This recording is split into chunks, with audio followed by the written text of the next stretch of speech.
мой родный кут, як ты мне милый,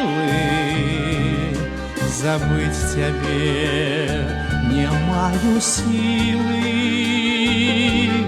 Не раз утомлены дорогой,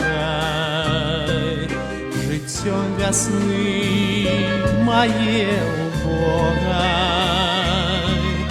Тебе я в думках залетаю, и там душою спочиваю, и там душою спочиваю.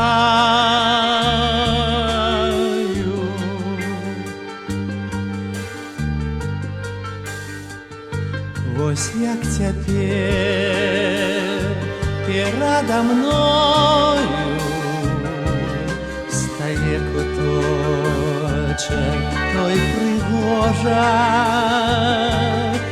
крынічкі вузенькае ложа, і елка ў пары з хваіною.